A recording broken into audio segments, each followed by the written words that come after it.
De retour sur ce plateau, merci à vous d'être restés avec nous et merci également à ceux qui viennent de nous rejoindre dans ce numéro spécial Politicien. Cette deuxième partie est consacrée à l'élection présidentielle au Niger où 15 candidats sont en lice. 15 candidats dont le président actuel Issoufou Mahamadou, candidat à sa propre succession. Nous l'avons dit, ce scrutin est autant crucial au Niger qu'en Centrafrique comme nous venons de le voir. Deux invités nous ont rejoints, Babylas Boton.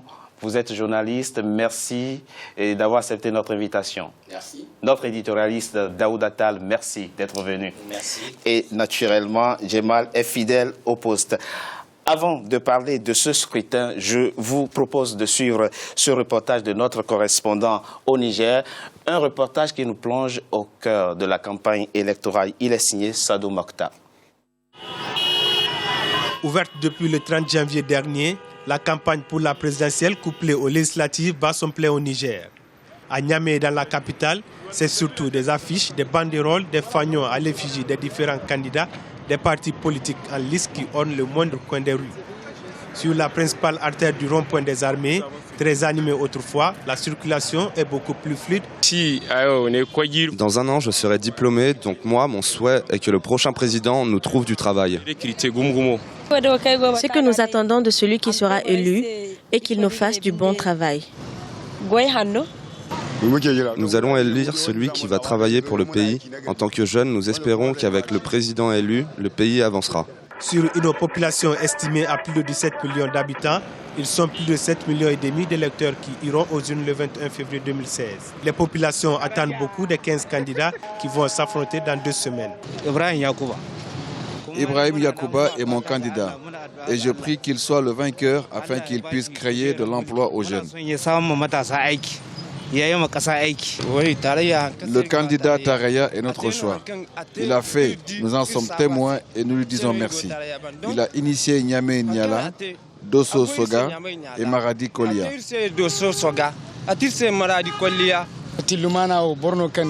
Ama Amadou est quelqu'un qui aime ce pays. Tout le monde sait qu'il n'a pas d'égal parmi les candidats.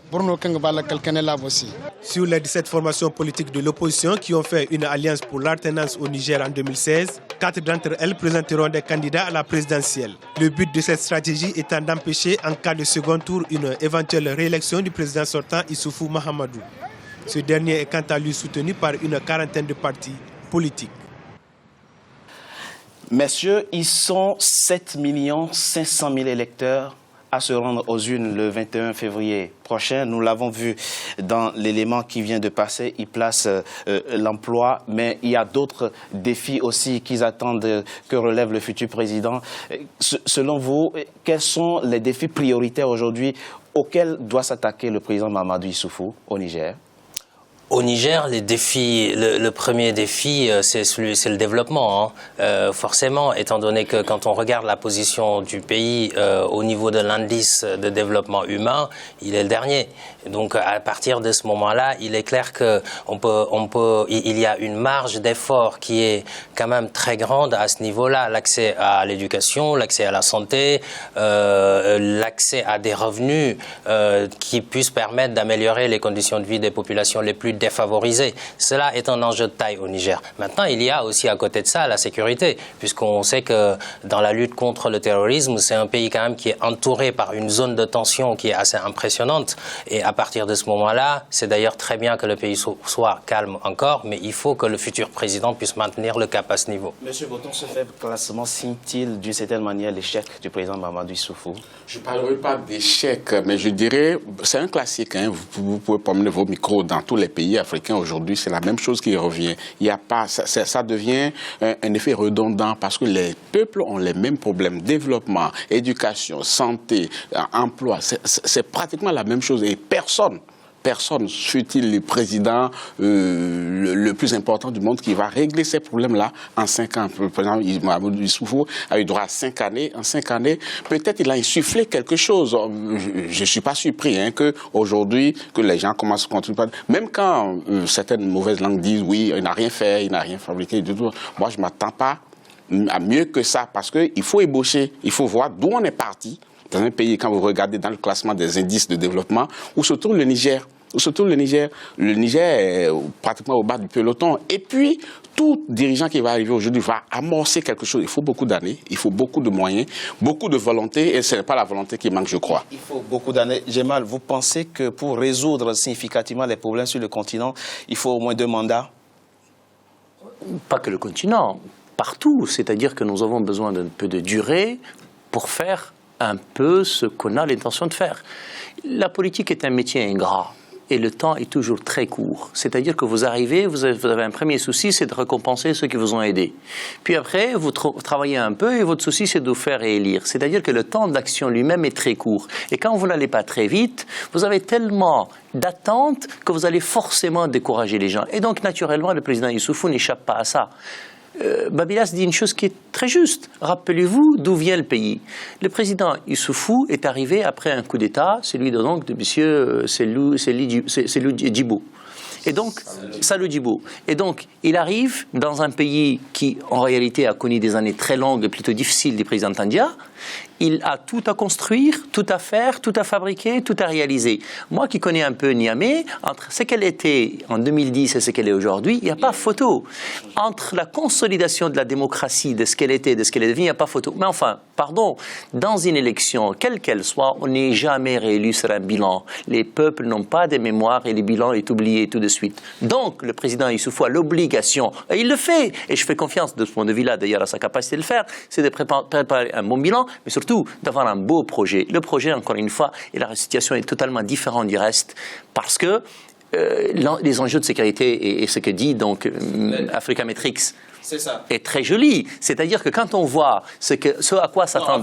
Avant de venir sur ce point, le Niger a réussi plus ou moins à contenir le phénomène Boko Haram. Est-ce que c'est un argument valable que le président peut vendre aux électeurs aujourd'hui? C'est ce que j'allais dire. Oui. Mais en même temps, je vous ai dit, il peut difficilement leur dire « Réalisez-moi parce que j'ai été bon dans la lutte contre la corruption ». Ils vont lui dire « Bravo, tu as fait ton travail. Mais alors, et quoi encore ?» Et donc, lui dira « J'ai fait du bon travail, mais ça n'est pas terminé. Et donc, j'ai l'obligation de préparer la suite. » Et d'ailleurs, quand on regarde donc l'enquête... Je vous le disais justement, voilà. Et nous allons évoquer cet élément-là tout de suite. Je vous le disais, Afrimetrics, c'est une structure de sondage faite de gens très chevronnés, expérimentés, qui ont réalisé justement au Niger un sondage pour nous. Nous allons découvrir maintenant les résultats. D'abord, on va commencer par les personnalités préférées des Nigériens. Voilà, on voit là que le Premier ministre Brigui vient avec 44% et Mahamadou Issoufou, 40%. Le troisième, c'est Amadou. Il est en prison, mais il est très aimé des Nigériens. Nous verrons tout à l'heure pourquoi. Et la 4e place est occupée par Seni Oumarou, puis vient Maman Ousmane. Alors on le voit, M. Boton, Brigui Rafini, le Premier ministre, 44%. Le président Mahamadou Issoufou a une grande popularité dans son pays. Il totalise 40%. Véritable fonds de commerce pour lui en cette période de campagne. D'abord, je marque un petit étonnement de voir le Premier ministre qui dévance le président de la République en termes de préférence des populations. Je ne sais pas si c'est une très bonne nouvelle pour le président de la République, bien entendu, mais nous sommes en période électorale et le président de la République le Premier ministre n'est pas candidat à cette élection. Mais ceci dit, le président de la République, bien entendu, c'est l'homme le plus vu de tout le monde, le plus connu de tout le monde. Bien entendu que on le préfère d'une manière ou d'une autre. Il a été élu aussi. Donc, il a eu le temps de tout sillonner tout le pays. C'est normal que c'est ce qu'on ne m'étonne pas. Ce qui m'étonne, par contre, c'est de se faire devancer par le Premier ministre. Et ça, c'est un grand étonnement. Et je me demande pourquoi cela. C'est votre avis? Oui, je pense que effectivement, c'est le président de la République est censé quand même être au devant de la scène. Donc à ce niveau-là, c'est quand même une surprise, comme le dit Babilas. C'est vrai que le Premier n'a pas fait de promesses aux gens. Il n'est pas jugé sur un bilan non plus. Donc pour un président sortant, est-ce que ce n'est pas honorable d'avoir totalisé ça? C'est la question qui est posée. Ce n'est pas par rapport au projet de société qu'on juge les gens. Quelle est la personnalité préférée? La question ne dit pas êtes-vous prêt demain à voir M. Brigui, président de la République. Elle dit la personnalité préférée, c'est-à-dire l'image qu'il incarne, celle qu'il dégage et le consensus qu'il fabrique. Quand vous êtes président de la République avec comme on dit, les mains dans le cambouis et que tous les jours vous devez prendre des décisions courageuses ou pas, mais en tout cas qui découragent beaucoup de gens, vous comprenez bien que vous ne faites pas le consensus. alors même que le Premier ministre, lui, dans un régime où le président est omniprésent, n'a pas un rôle fondamentalement important. Et donc, la population, visiblement, garde un bon souvenir du Premier ministre. Mais enfin, si j'étais le président Issoufou, je serais content. Parce que, du coup, le choix est entre moi et mon Premier ministre. C'est-à-dire que le 80% des Nigériens questionnés vous disent « Moi, j'aime bien le Premier ministre et son président ». Et puis, les 40, les deux n'est pas important, il est de 4 points. Quand vous comptez la marge d'erreur, vous pouvez encore la réduire un peu. Et donc, si j'étais à sa place, je dirais l'élection est jouée. Cela d'autant qu'on est sur une élection présidentielle où je crois que l'enjeu, ou le slogan des amis de Issoufou, c'est un coup KO. C'est-à-dire, vite, réélu au premier tour. Et donc, quand je regarde les résultats, en tout cas une fois, il ne s'agit pas de savoir est-ce que c'est la personne pour laquelle vous allez voter, mais celle que vous préférez.